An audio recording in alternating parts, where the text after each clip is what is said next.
Okay, let's dive in. Imagine one of America's most iconic universities, Mhm. Harvard, suddenly caught in this unprecedented storm. We're talking accusations hitting right at its core. Yeah, it's quite something. It's not just, bad press. This is really about fundamental challenges to how these institutions operate. Challenges to academic independence, national security, even basic fairness in hiring. And it's all unfolding under this really intense federal spotlight. Right. And what's really at stake, I think, is this balance of power. How much oversight should the government have, especially when billions in taxpayer money are involved? Exactly. And what happens when these institutions, these pillars of academia, face accusations of, well, compromising national interests or even being unfair internally? The sheer breadth of the allegations is fascinating. You've got everything from alleged deep ties to, Chinese Communist Party entities Yeah. to really controversial internal hiring practices. And the Trump administration has definitely brought what they call a whole of government approach here. We're seeing aggressive investigations, serious financial penalties. Oh, absolutely. This isn't just a warning shot. It feels more like a direct collision course with federal authority. It really could reshape higher education. It makes you wonder, right? When millions, even billions are on the line and you've got these accusations flying foreign influence, discrimination, how do these elite places react? And what does this clash mean for the future of all universities? That's what we want to unpack today. We're diving deep into the timeline, the scrutiny, and how Harvard is fighting to define its path forward, all based on the source materials. So to really get a handle on Harvard's situation, we probably need to zoom out first, understand the bigger context. Yeah, that makes sense. The Trump administration started what it calls a broader crackdown on what it terms institutional overreach in academia. This isn't just Harvard. No, it's definitely wider. They're looking at student activism, diversity programs, those alleged visa violations you mentioned, across a whole range of universities. And the approach seems different now. You mentioned financial penalties. That's a key shift. We're seeing this new era of financial penalties and aggressive settlements.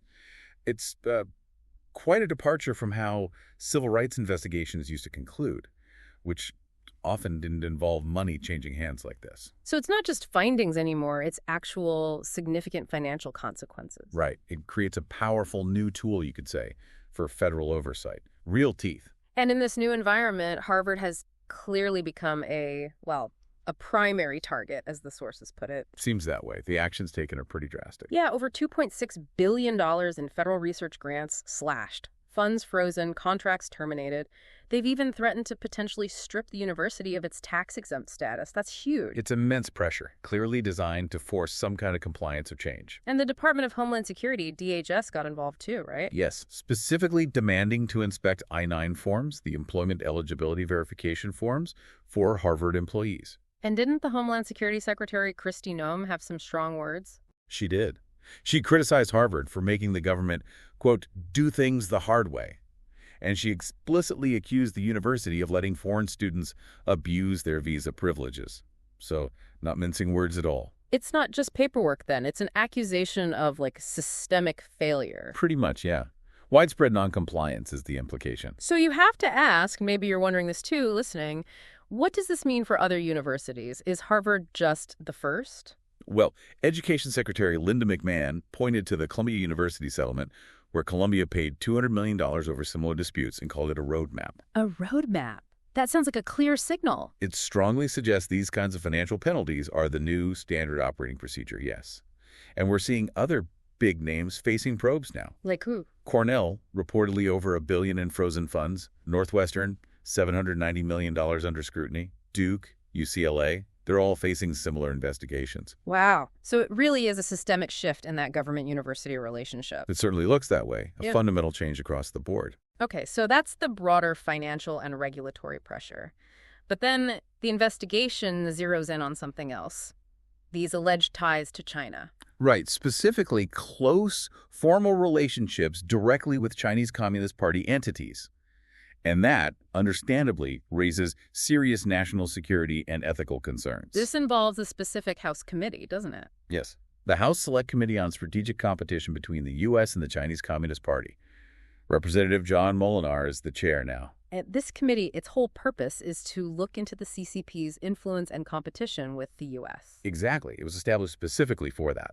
So their focus here tells you this isn't seen as a minor issue. It's viewed through a geopolitical lens. And apparently they're not just digging around on their own. There are whistleblowers. That's what's reported. Yeah. Whistleblowers have allegedly told these committees that Harvard has maintained these close ties, which, if true, is a serious claim, potentially coming from people with direct knowledge. What kind of ties are we talking about? Well, one of the main allegations is this longstanding partnership between the Harvard Kennedy School HKS and an institution called CELAP, the Chinese Executive Leadership Academy, Pudong.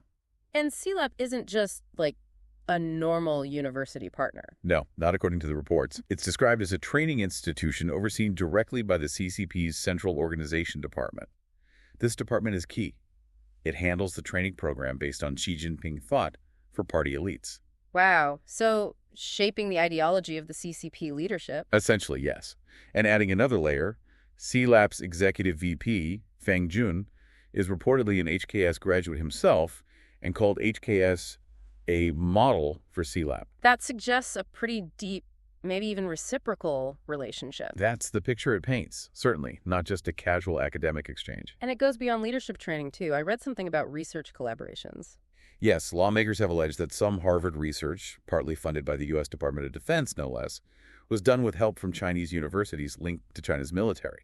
Okay, that raises obvious red flags for you, the listener. Potential national security issues, sharing sensitive research, especially when U.S. tax dollars are involved. Precisely. And then there's another disturbing allegation involving healthcare training events. With whom? With the Xinjiang Production and Construction Corps, the XPCC. Wait, aren't they sanctioned by the U.S.? The group linked to the Uyghur internment camps? That's the one. They're a paramilitary group sanctioned and implicated in the mass internment and forced labor of Uyghurs. The idea of a top American university collaborating with such an entity, regardless of the topic, raises huge ethical questions. Absolutely. And then there's always the money trail, right? Always. Between 2015 and 2024, Harvard reportedly took in over $1.4 billion from 77 foreign countries. And how much from China specifically? The report mentions $150 million from mainland China, plus another $200 million from Hong Kong. And one watchdog group, Americans for Public Trust, reported an even higher figure, $246 million just from China, warning that regimes use these donations to, quote, purchase influence. Purchase influence. It really makes you think about the impact of that global money flow into universities. It does. And because of all these concerns, House Republicans Molinar, Tim Walberg, Elise Stefanik, they've demanded documents. What kind of documents? Everything relevant from January 2015 to July 2025, detailing any monetary or non-monetary benefits from PRC or CCP-linked entities. They set an August 7th deadline. So a direct demand for full transparency. They're serious. Very serious. It signals this investigation has real momentum. Okay, so we have the financial pressure, the deep dive into foreign ties, specifically China. But there's a third area of scrutiny too, right? Harvard's own hiring practices. That's right. The House Education Committee, led by Chairman Tim Walberg and Chairwoman Elise Stefanik, launched a separate probe.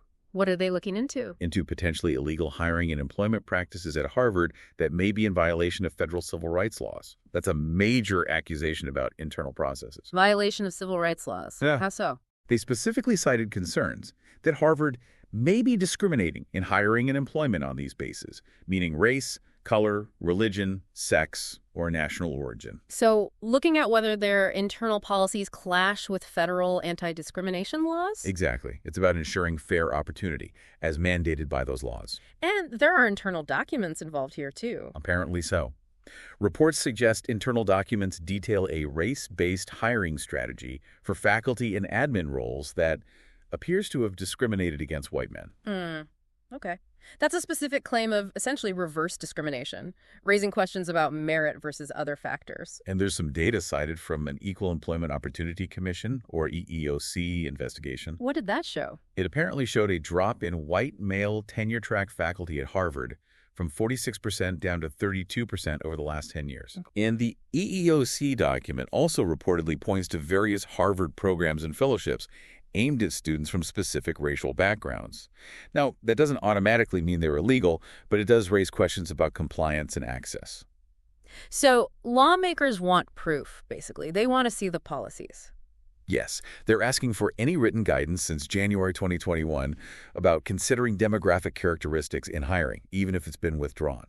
And they want details on how immutable characteristics are factored into hiring decisions. I want to see exactly how it works, under the hood, transparency again. Precisely. It's about getting concrete evidence beyond the allegations. So Harvard's facing pressure on funding, foreign ties, and internal hiring. That's a lot. How are they actually responding? You'd expect pushback. And there was some initial resistance, definitely.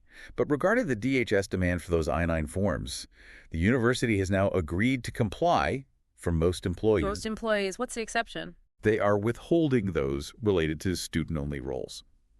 They're citing FERPA, the Family Educational Rights and Privacy Act, pending a legal review.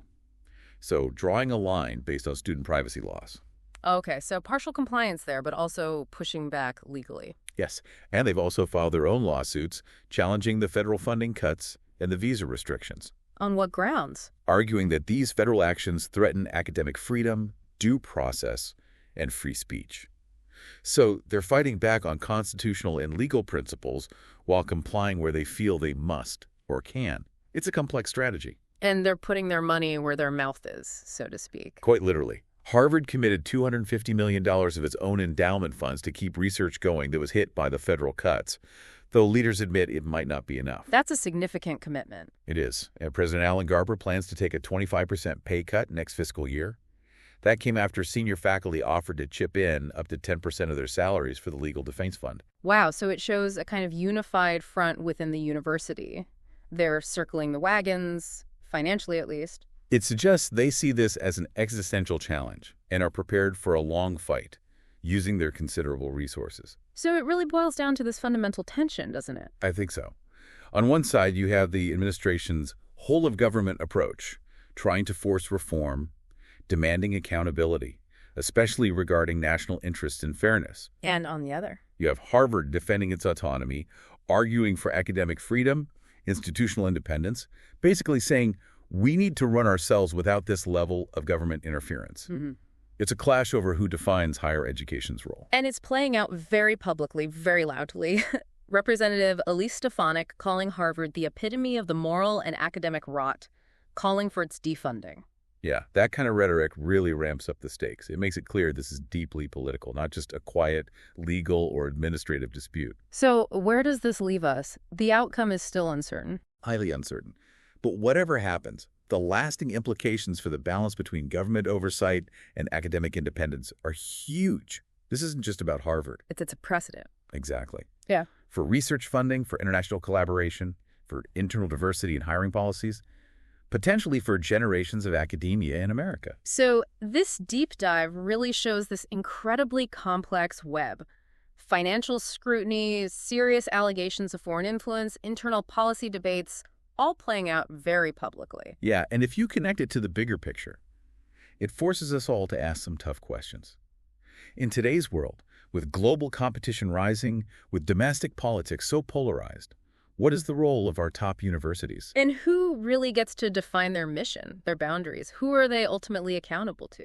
It's a fundamental question. The future of higher education, its whole relationship with the government, might just be getting reshaped right now by clashes like this one at Harvard. So, maybe something for you to think about. How do you think this kind of high-stakes confrontation might change academia in the long run? And in this complex world, what responsibilities do you believe universities should prioritize above all others?